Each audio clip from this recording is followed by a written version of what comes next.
Esquema ya lo hemos visto en los lunes anteriores, es el mismo, el círculo vicioso o la espiral descendente del libro de jueces.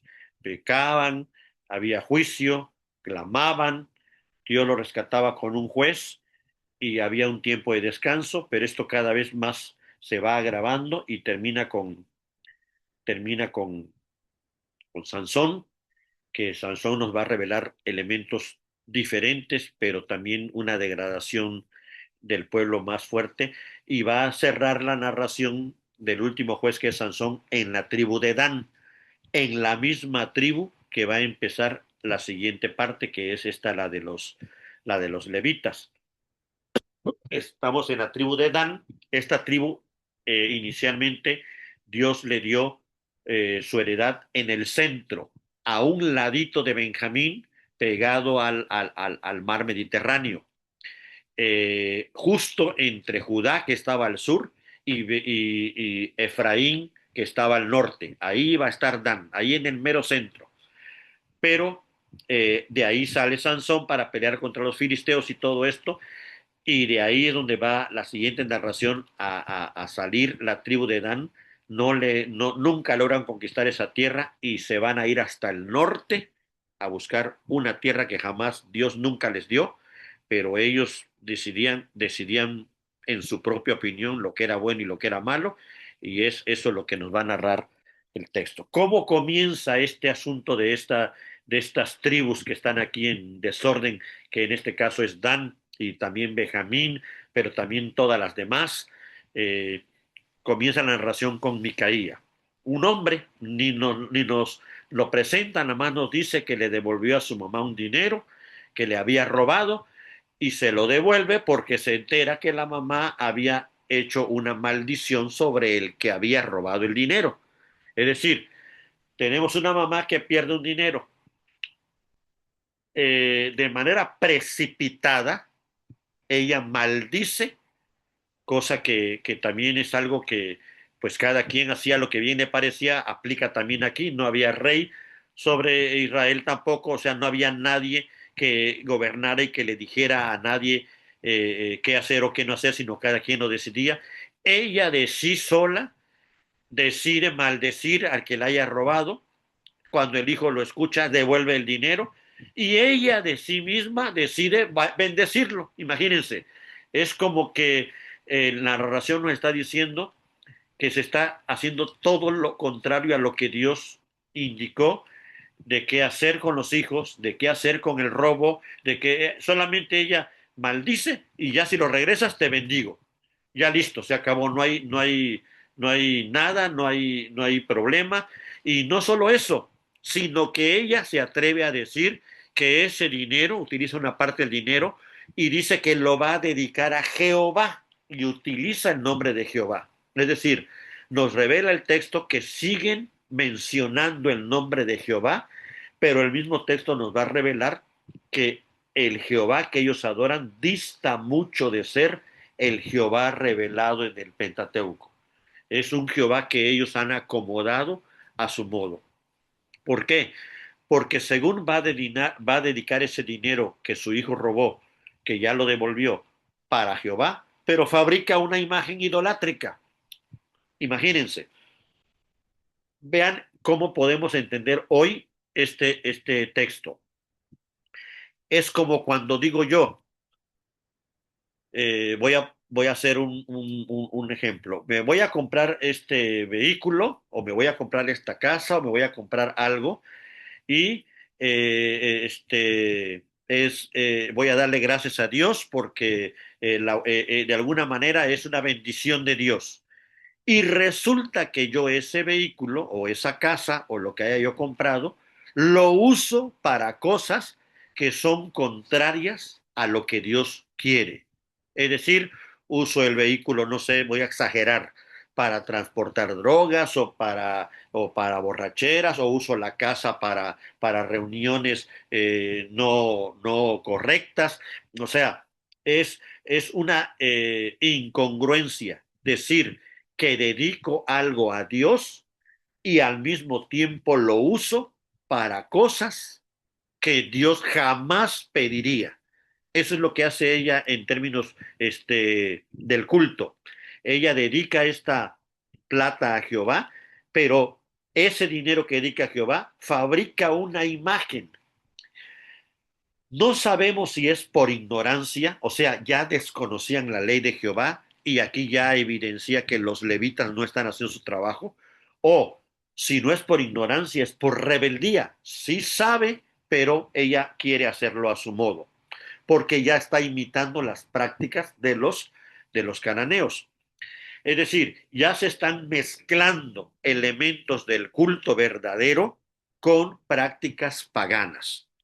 La adoración, en este momento que vemos ya del capítulo 17, deja de estar regulada por Dios, ya no es lo que Dios pide para ser adorado, sino pasa a ser definida por las preferencias de las personas.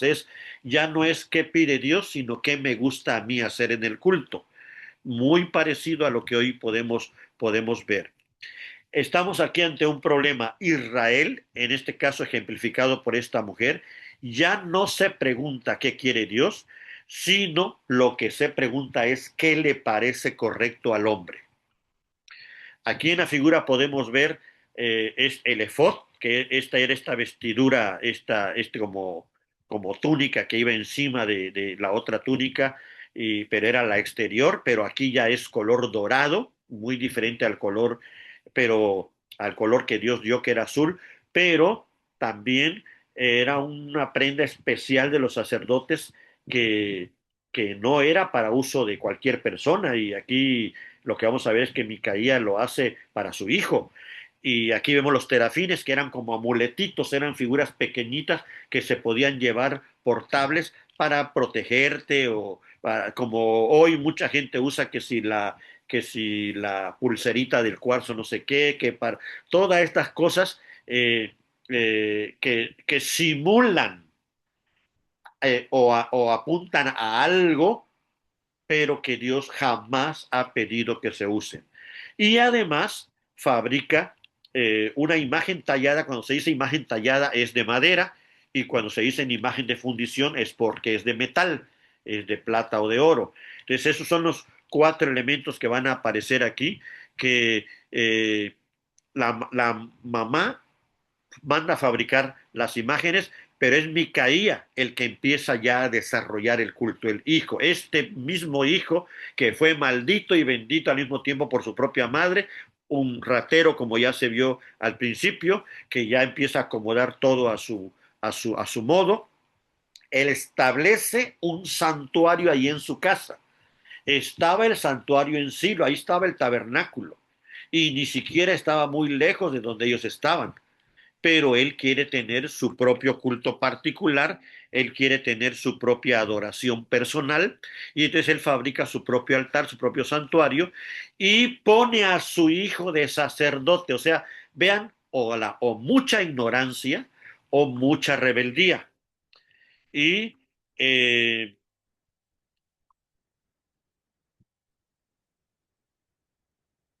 vemos que en ese momento aparece un levita que viene de Belén. Aquí ya empieza a figurar el pueblo de Belén.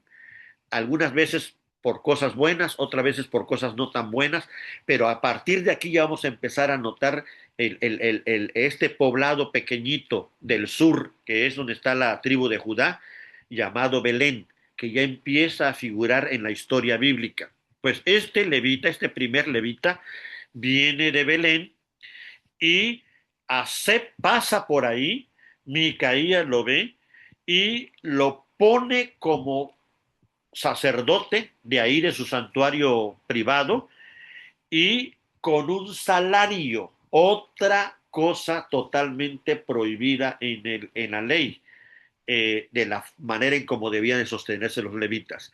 Algunos comentan que es muy probable que a las tribus estar asentadas ya en sus territorios, olvidaron todas estas leyes que se habían dado, y también se olvidaron de sostener a los levitas, de tal manera que propiciaron que los levitas tuvieran que salir, emigrar, buscar y hacer algo para sobrevivir, ya que no se estaba cumpliendo todo lo que se había estipulado. Ya como que si ya había llegado el momento de que cada quien sálvese como pueda, cada quien luche por su propia familia, por su propia tribu. Y entonces aquí ya vemos a un levita que vivía en Belén y que ahí debería de estar en Belén y que ahí debería de funcionar en Belén, emigrando hacia Efraín, hacia el norte, y por un salario es que él se queda ahí de sacerdote con Micaías. Ya aquí se están ignorando completamente las normas divinas sobre lo que es la adoración y el sacerdocio, y lo peor es que el mismo levita lo está permitiendo. Él, quien debería de ser experto, instruido y totalmente expertise en todo lo que es la adoración, o no lo conoce o lo está permitiendo. A propósito, el escritor no nos menciona el nombre del levita, pero va a rematar dando el nombre al final de la narración para que todos nos sorprendamos.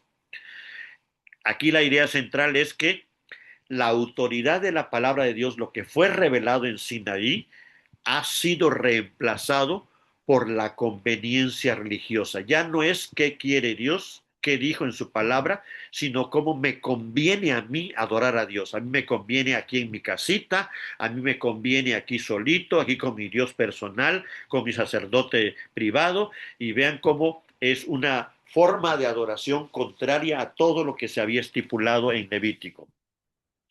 Micaía cree que tener un levita como sacerdote privado garantiza la bendición divina y así lo dice. Ahora sí le va a ir bien, dice. Ahora sí va a prosperar.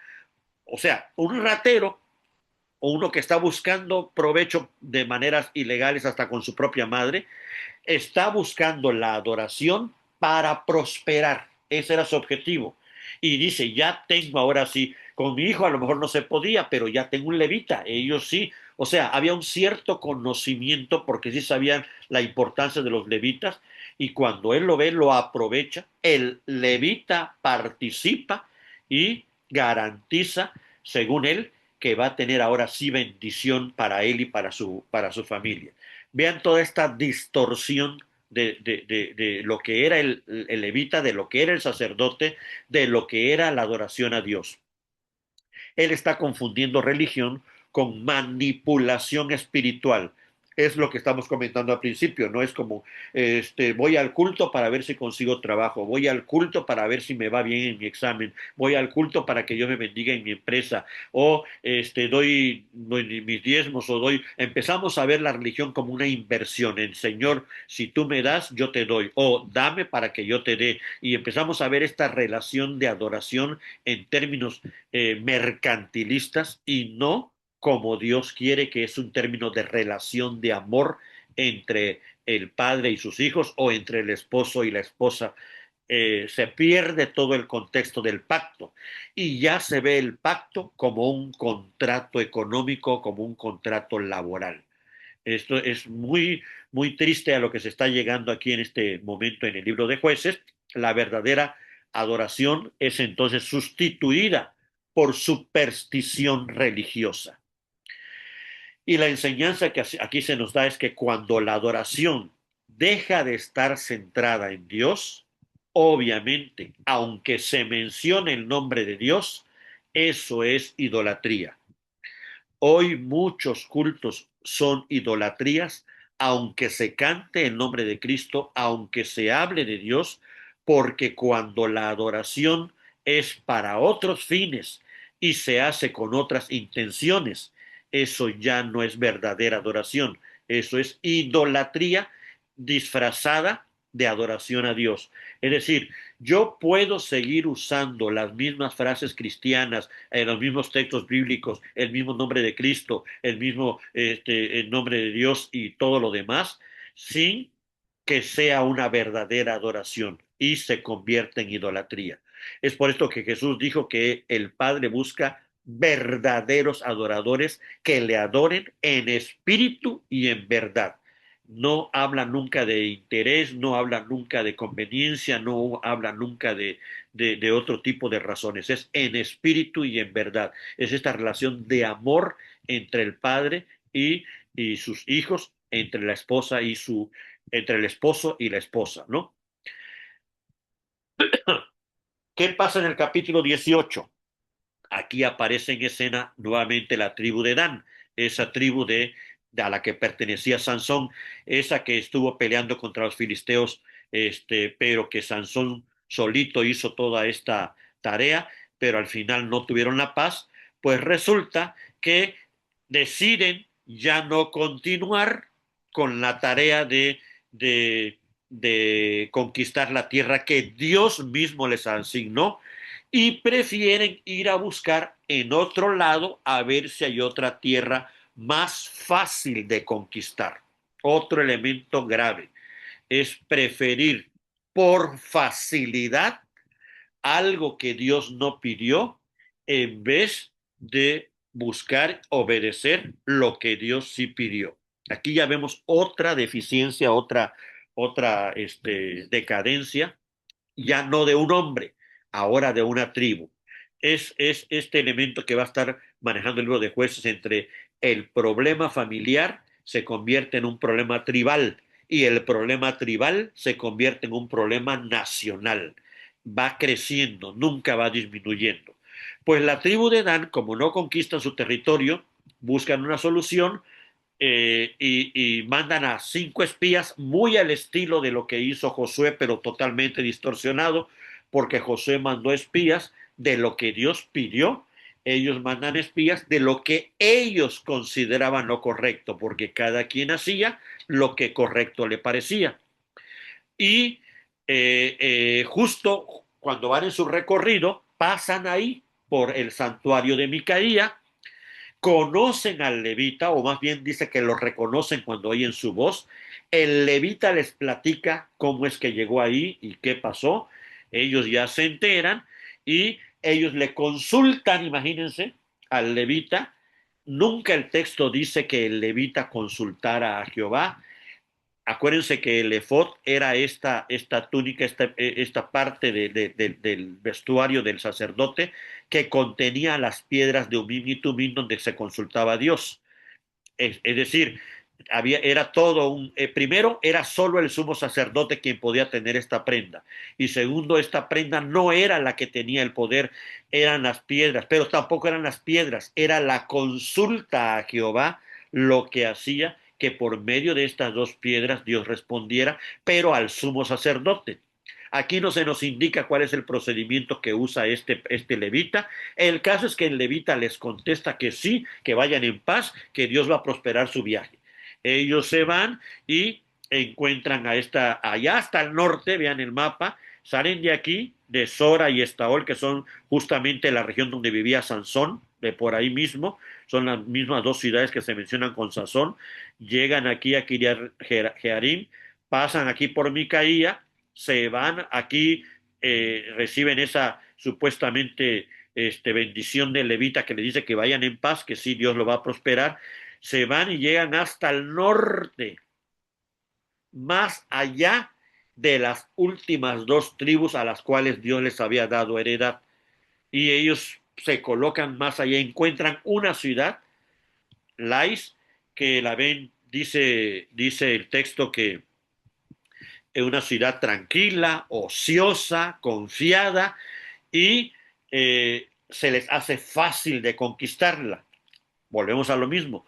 Prefieren lo fácil, pero desobedeciendo a Dios, en vez de obedecer a Dios, aunque parezca difícil, porque al tener falta de fe, ellos no entienden que esto difícil no es que ellos lo van a hacer, sino que Dios es el que va a conquistar esa tierra.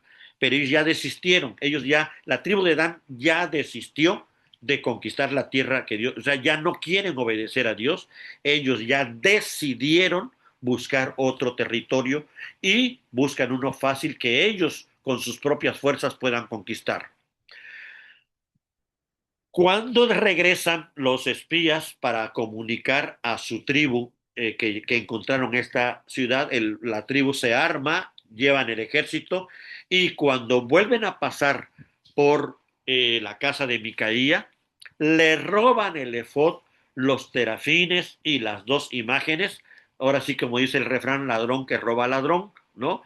Le roban este santuario, digamos, este culto, esta adoración, y no solo eso, convencen al levita, al mentado levita que venía de Belén, para que los acompañe y los seducen con esta frase: es mejor que tú seas sacerdote de toda una tribu a que solo seas sacerdote de un hombre, de una casa, de una familia. Es decir, sube tu nivel de ser un sacerdote privado a un sacerdote tribal. Ya vas a ser sacerdote de toda la tribu. Y el texto no duda en mencionar que el corazón del sacerdote se alegró. No está el texto elogiando o felicitando, está dando a entender que el corazón del sacerdote ya está distorsionado totalmente al aceptar esta propuesta y creer, o más bien él como responsable delante de Dios siendo levita, en vez de instruir, en vez de recordarle y enseñarle al pueblo lo que Dios había revelado, él se alegra de esta propuesta, la acepta y se va con ellos. Es decir, que la religión es utilizada para los intereses humanos. Aquí se puede ver que muchos, como hoy vemos, predicadores, pastores, los disque llamados apóstoles y llamados no sé qué nuevos profetas, realmente por la razón principal por la cual usan la religión es para sus intereses y sobre todo económicos. Aquí ya esto lo vemos ya en esta decadencia de los jueces, este corazón alegre porque va a tener un mejor salario, porque va a tener una mejor posición como sacerdote, aunque todo eso Dios no lo haya mandado. El culto se convierte en una herramienta para alcanzar los objetivos personales de personas con corazones totalmente contaminados y corruptos. ¿Qué sucede en esta nueva etapa? Pues Micaía quiere recuperarlo, pero lo amenazan, o sea, es toda una tribu contra una persona, y él prefiere ya desistir y se queda sin nada. Dan, la tribu de Dan llega hasta el norte, conquistan esta ciudad que Dios nunca les dijo, ni Dios nunca les indicó, que estaba fuera de los terrenos y de los límites que Dios había puesto, y la renombran y le ponen de nombre Dan. Ahora Lais se va a convertir en Dan en honor a su ancestro, al hijo de Jacob.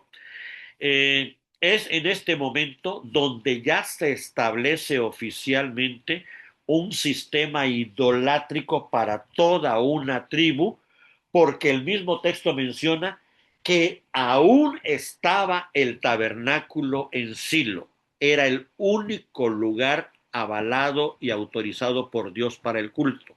Y al mismo tiempo ya en Dan, toda una tribu había oficializado otro sistema de adoración que obviamente el libro de jueces está denunciando esto como una terrible idolatría. Y para cerrar la narración de forma contundente, como si fuera una gran historia bien llevada, bien narrada, el escritor deja para el final el nombre del levita.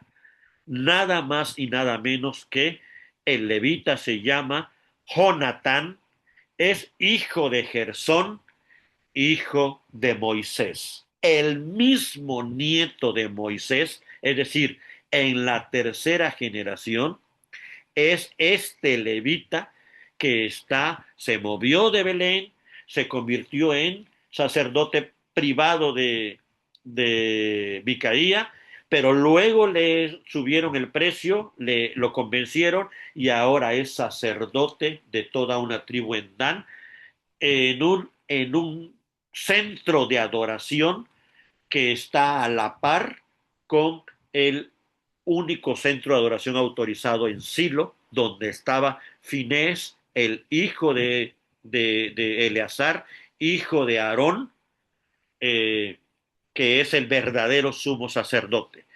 Imagínense los de Dan sabiendo que un nieto de Moisés es su sacerdote. Pues creo yo que hasta se sentían con derechos, con más privilegios o con mejor posición delante de Dios que el tabernáculo de Silo. Así termina esta narración y lo que nos va indicando es que el pecado que comienza con una persona, con Micaía, se amplía a una familia, se llega a una tribu y ahora está afectando a toda la nación. No, no es cualquier cosa cuando la idolatría entra por medio de una persona. Empieza a afectar en la siguiente generación a las demás hasta que se convierte en algo generalizado. El capítulo 19 pues va a ser todavía más crudo y habla de otro levita, ya no es el mismo. Otro levita, este ya no es de Belén, al revés, este es de Efraín y que va a viajar hacia Belén. Vean cómo la narración ya nos está poniendo estos dos grandes posiciones geográficas de Belén y Efraín. El primer levita estaba en Belén, dijo el nieto de Moisés, y se movió hacia Efraín, hacia el norte. Este segundo levita es del monte de Efraín, y ahí está él como extranjero, dice el texto. O sea, quién sabe de dónde era, ahí llegó a vivir, y solo va a Belén porque su concubina, cosa rara en la narración ya, porque el levita no debía tener concubinas, debía tener esposas. ¿Cuál es la razón que esté teniendo él una concubina? Pues su concubina le fue infiel y se fue a casa de su padre y su padre era de Belén. Entonces, este levita espera 4 meses, dice el texto, para irla a buscar hasta Belén y según dice el texto, quería hablarle amorosamente para hacerla volver. Así nos los está narrando el texto. Nosotros creemos la narración y nos da ternura de entrada el levita, que a pesar de que ella le fue infiel, él quiere irla a buscar. Lo que llama la atención es que espere 4 meses, lo que llama la atención es que sea concubina y por qué no le da categoría de esposa, y empiezan a darse esta narración como entrelazada, cosas aparentemente buenas, pero cosas un poco extrañas, pero llega él a Belén y empieza a darse estos picos en la narración.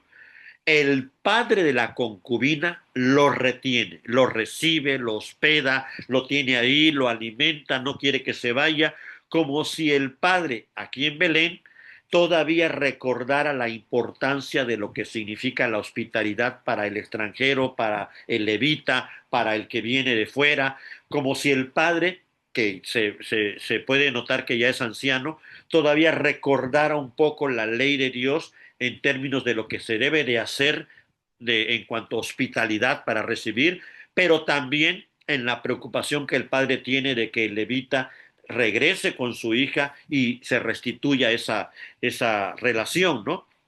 El levita se queda ahí un día, 2 días, lo convence el padre hasta el cuarto día, hasta el quinto día ya no lo puede retener y entonces él, por estar cediendo a las súplicas del padre, sale tarde, ya no salió tan temprano en la mañana, sale un poco tarde.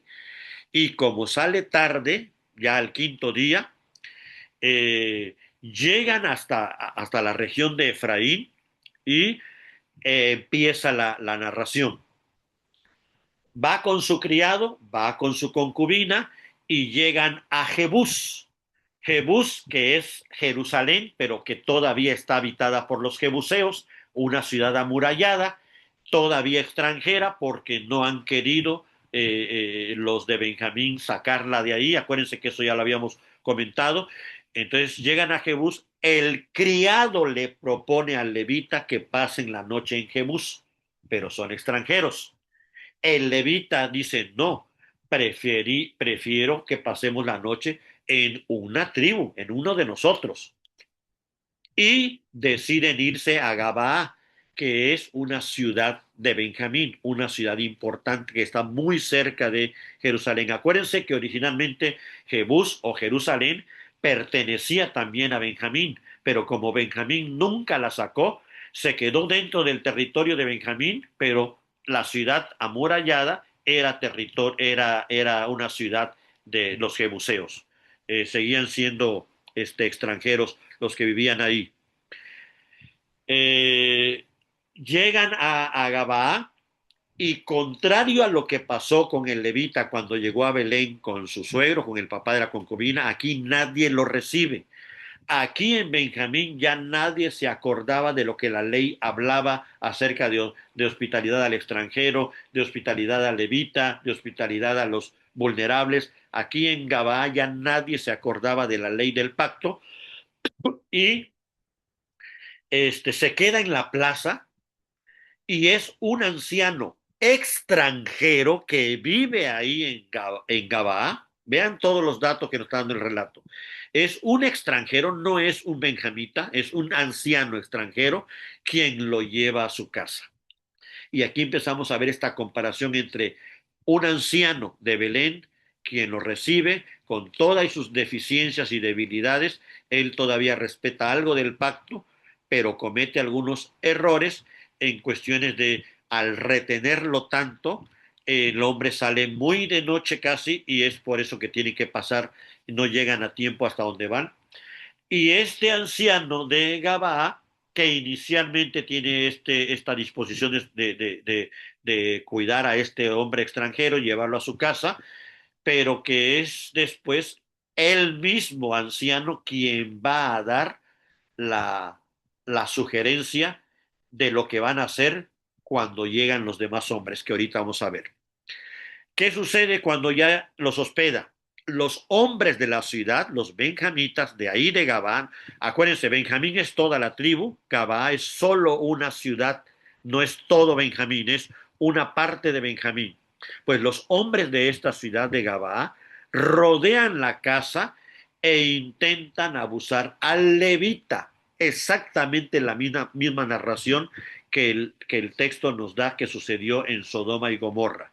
Los hombres de la ciudad intentan abusar de los visitantes, de los dos hombres, de los dos ángeles visitantes. ¿Por qué es más dura esta narración que la de Sodoma? Vean la diferencia. En Sodoma es Lot, el creyente, viviendo entre extranjeros y son extranjeros quienes quieren abusar de los visitantes. En cambio, aquí en Benjamín es un levita que viene a una ciudad del pueblo de Israel, no son extranjeros, y son los del mismo pueblo del pacto quienes quieren abusar de su mismo levita. Vean el grado de maldad a la que ya se había llegado, que por eso es peor la situación que en Sodoma. Si lo de Sodoma fue calificado como grave, el libro de Jueces quiere que veamos que la situación de Gabaa es todavía peor que la de Sodoma, porque supuestamente no son extranjeros, son del pueblo. Y es un levita al que quieren abusar. Entonces es cuando el, el anciano sugiere entregar a su hija virgen y, y el levita es el que sugiere entregar a la concubina. Aquí va a ser muy interesante que nos coloquemos del lado tanto de la muchacha virgen como de la concubina, escuchando todo el alboroto afuera y viendo a estos dos hombres decidir por ellas, sin que se les preguntara, sin que se les dijera nada. Pero aquí creo lo importante es lo mismo que con Lot, ¿no?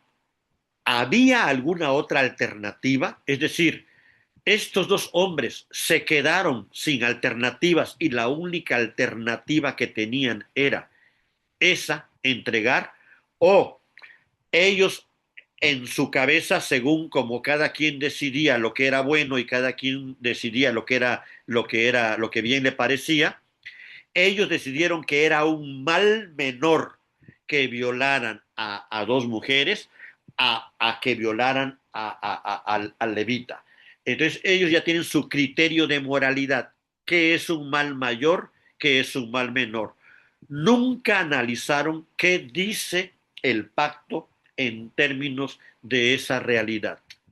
Obviamente, había otra alternativa.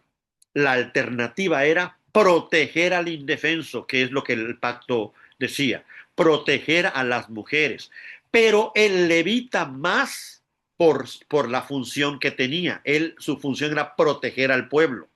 Pero el levita más porque era su concubina, era su esposa y supuestamente la fue a buscar porque la amaba y quería que regresara. Es decir, el levita está siendo peor que, que Adán, porque Adán no mandó a Eva al sacrificio, sino que Eva lo sedujo y después la culpó. Pero aquí vemos a un levita que, bueno, gran pecado de Adán es que no, Dios lo puso como responsable de Eva en el sentido de que él respondía por Eva y Adán no respondió, sino al contrario la acusó. En este momento estamos viendo a un levita que no está respondiendo por su concubina y no solo como Adán la está acusando, la está aventando para que muera en lugar de él. Es mejor que muera ella y no que muera él. Ya aquí vislumbramos un gran problema del levita, que es el protagonista de este capítulo. El problema es que él en su tarea de levita, él cree que su valor es mayor que cualquier otro y que su valor es mayor que el de su propia concubina y que incluso él puede decidir eh, el mal mayor o el mal menor entregando a su concubina. Y vean la actitud de él. Bueno, aquí quiero hacer una pausa. Es exactamente lo que el texto nos quiere reflejar de cuál era la función de cuando Dios nombraba a alguien representante y que su principal función no era de privilegios, sino era de responder.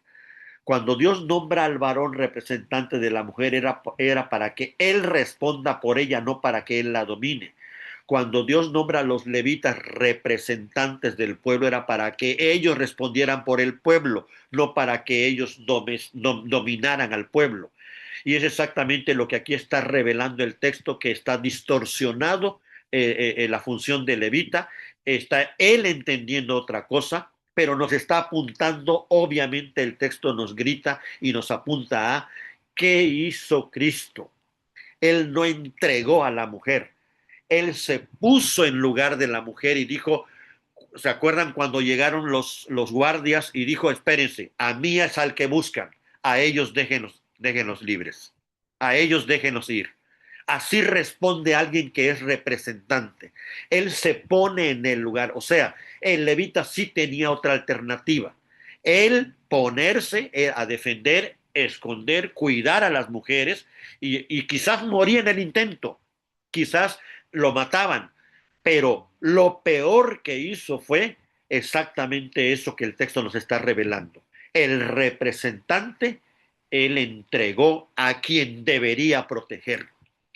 Obviamente, abusan de ella toda la noche, es un cuadro terrible lo que nos representa aquí el texto, y ella muere a causa de la violencia extrema que sufrió, y va a ser muy interesante notar lo que el texto nos va a narrar que el levita hizo al día siguiente, porque él ni cuenta se había dado que estaba muerta y solo así, de una manera indiferente, le dice, levántate y vámonos.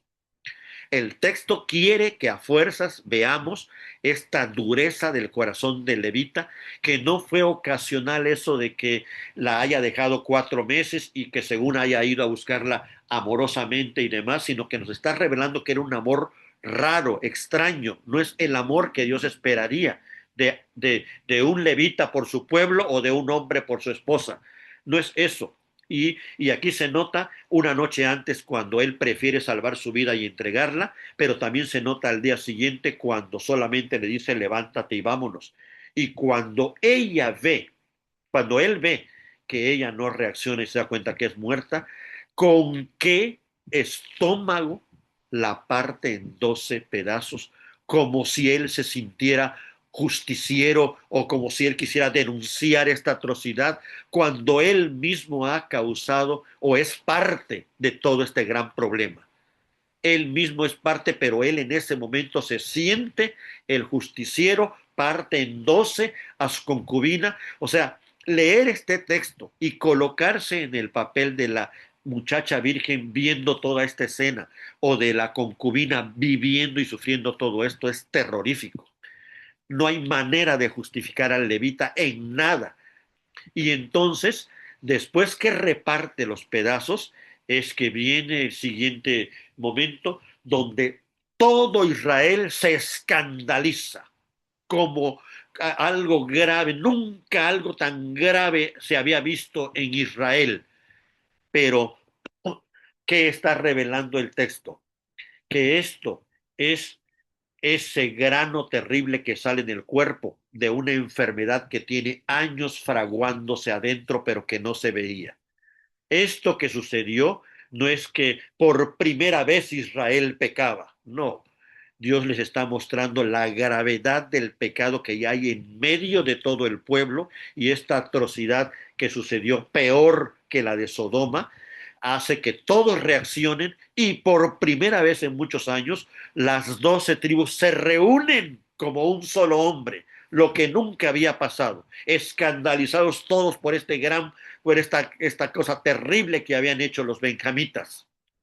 Y como vamos a ver en el siguiente capítulo, en el capítulo 20, dice que se reunieron desde Dan, ya está Dan ubicado allá en el norte, aquí está en el mapa, desde Dan hasta Beerseba, que era la ciudad más al sur en Judá. Se reúnen todos en Silo, ahí donde está el tabernáculo, ahora sí, todos reunidos como un solo hombre, ahora sí, con ganas de quitar el mal de Israel, y él le piden cuentas a la tribu, el levita explica lo que pasó, pero ¿qué creen? El relato nos pone lo que el levita dijo y no es toda la verdad. El levita da su relato omitiendo lo que él hizo de haber entregado a su mujer, a su concubina. Él solo da un relato sesgado donde todo aparenta que él es el bueno de la historia y que los malos son los de Efraín. E inmediatamente el pueblo enardecido le exige a Benjamín, a la tribu, a los jefes, que entreguen a los de la ciudad de Gabá, porque no es toda la tribu, es solo los de la ciudad de Gabá que los entreguen, porque Israel va a hacer justicia, tienen que matar a esos que hicieron esa gran abominación. Pero se llevan una gran sorpresa, porque resulta que la tribu de Benjamín deciden proteger a a estos criminales. Vean el grado de degradación, el grado de decadencia que están todas las tribus. Primero, ¿qué es lo que logra reunir a las tribus? No es el amor a Dios, no es el culto a Dios, no, es una indignación porque les mandaron un trozo que es parte de una mujer que fue partida. Vienen corriendo a tomar una decisión de manera precipitada, queriendo solucionar algo, creyéndose ellos muy justos, y ahorita vamos a ver que la solución que dan es peor todavía que lo anterior, porque va a mostrar también su grado de degradación. Benjamín decide proteger a los criminales, encubren todo el pecado y entonces se inicia la primera guerra civil, pueblo contra el pueblo. No, ya habían habido otras. ¿Se acuerdan cuando Jefté y demás? O sea, pero aquí es algo terrible entre todas las tribus contra Benjamín, todas contra Benjamín. Consultan a Jehová, pero aquí hay una consulta muy curiosa. No consultan a Jehová para decidir qué van a hacer, ya lo tienen decidido. Ellos ya decidieron exterminar a todos los de Gabaa. Nunca se indica que hayan consultado a Dios para eso. Solo consultan a Jehová para decir, para pedirle quién va a subir primero. Y Jehová siempre contesta, Judá va primero. Suben y sorpresa para las tribus, pierden la primera guerra contra una tribu y mueren miles. Algo no está bien, regresan, lloran, claman, no saben qué hacer, vuelven a pedir a Dios y vuelven a enfrentar y dos veces son derrotados. ¿Qué está insinuando el texto?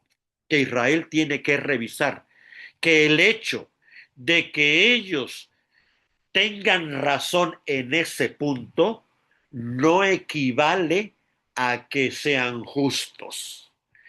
Ellos tienen que aprender que el hecho de tener razón en cuestionar lo que pasó en la tribu de Benjamín no es automáticamente que Dios va a aprobar todo lo que ellos decidan hacer.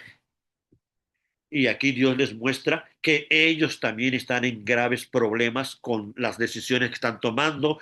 Aparte hicieron un voto también precipitado como el que hicieron un voto de que ninguna de nuestras mujeres se va a casar con ningún benjamita. Un voto precipitado.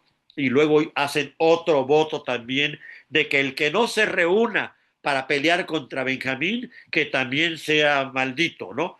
Y todas estas cosas van a ir degradando más y más hasta que hay un momento en que el pueblo llora después de estas dos derrotas. Están perdiendo los que según son los buenos y están ganando los de Benjamín que protegen a los criminales. Porque además la Biblia narra que eran muy buenos, eran buenísimos con las armas y varias características que tenían en cuestiones de guerra. El pueblo llora, clama a Jehová, ayunan, ofrecen sacrificios y van así lo delante del arca y consultan a Finés, el nieto de Aarón, porque él era el que ministraba. Y es ahí donde finalmente consiguen la victoria. Pero esa decisión tomada de exterminar a Benjamín ahora resulta en que una tribu está a punto de desaparecer. Solo quedan vivos 600 varones. Entonces, remediar un problema creó otro problema. Y esto es así. Cuando las personas buscan solucionar un pecado con otro pecado, se genera algo mucho más grave.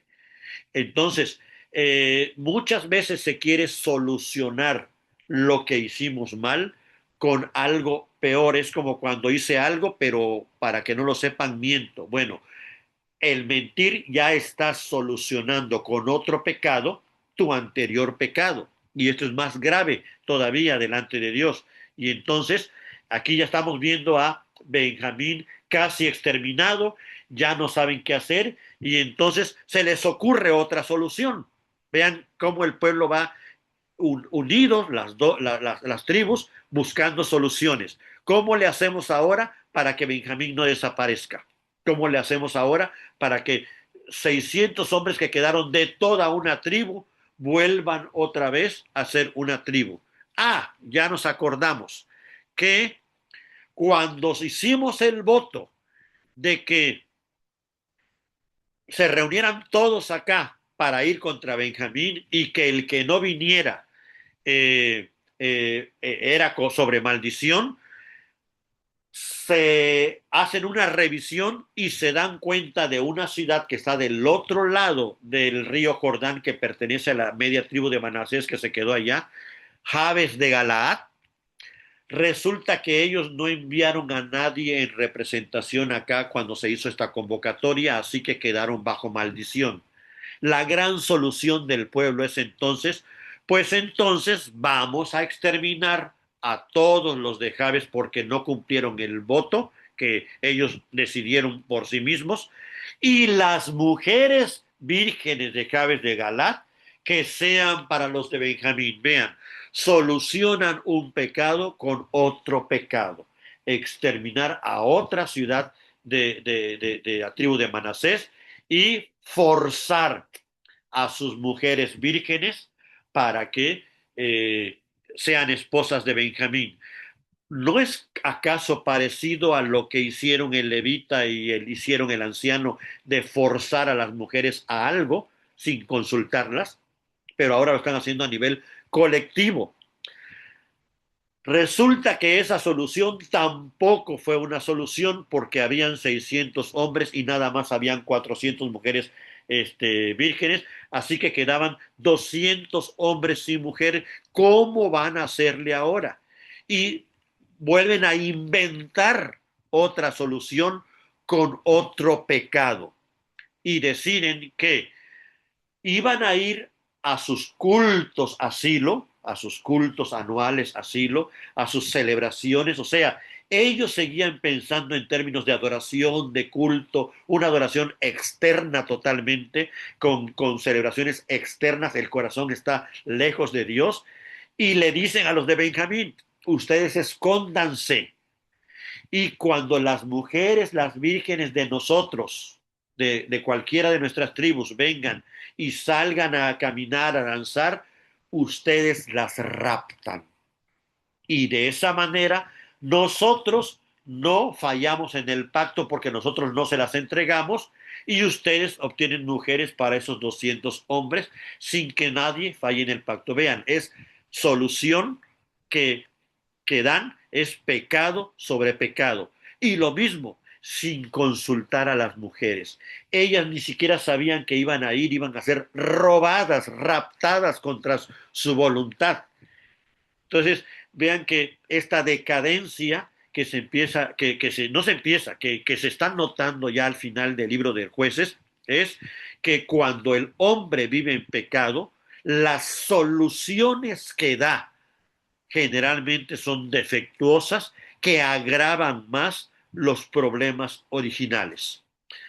Después de esta tragedia, por decirlo menos, eh, resuelven tragedias mediante nuevas injusticias y dice el texto que cada uno volvió a su territorio. No se habla en el texto que haya habido paz o restauración, perdón, arrepentimiento, nada, solamente ellos ya solucionaron, pasó esto, solucionaron de acá, pasó esto, solucionaron de acá, pecado sobre pecado, y entonces el libro termina de una manera lapidaria diciendo, en aquellos días no había rey en Israel, es decir, no tenían a Dios por rey, era un pueblo que vivía con un culto aparente, pero no era a Jehová a quien adoraban. Era una idolatría disfrazada de adoración a Jehová. Cada quien hacía lo que le parecía correcto. Cada quien decidía lo que era bueno y malo, y eso hacía. El gran pecado de la serpiente, de seréis como dioses, en su máxima expresión, en un pueblo que había recibido todo de parte de Dios. Así termina el texto, con una tristeza, con una situación gris, oscura, en donde parece ser que la serpiente ha ganado, porque logró que cada uno se sintiera como Dios, que cada quien decidiera lo bueno y lo malo. Esa tentación de la serpiente de seréis como dioses, sabiendo el bien y el mal, el libro de jueces cierra dando a entender que la serpiente lo logró no con cualquiera, con el pueblo escogido de Dios. Y ahí nos deja el libro de Jueces. La raíz del problema del pueblo no es militar, no es política, no es un asunto de jueces, no es un asunto de levítica, de levitas, es un problema del corazón, es un problema espiritual. Y lo más interesante es, y con eso termino, es que así cierra Jueces para abrir con el libro de Ruth, justamente con este libro que va a comenzar en Belén, ahí donde ya nos dejó Jueces, que están pasando algunas cositas todavía rescatables dentro de toda la pudredumbre del pueblo. Ahí donde todavía un hombre, aunque con defectos, todavía tenía esta idea de hospitalidad, de proteger, de cuidar, aunque con sus propios defectos. El libro de Ruth nos va a abrir otra vez el panorama de que hay una esperanza en Belén. Hay algo en medio de todo este caos, que todavía puede haber una luz en medio de toda esta oscuridad. Hasta aquí la charla de hoy.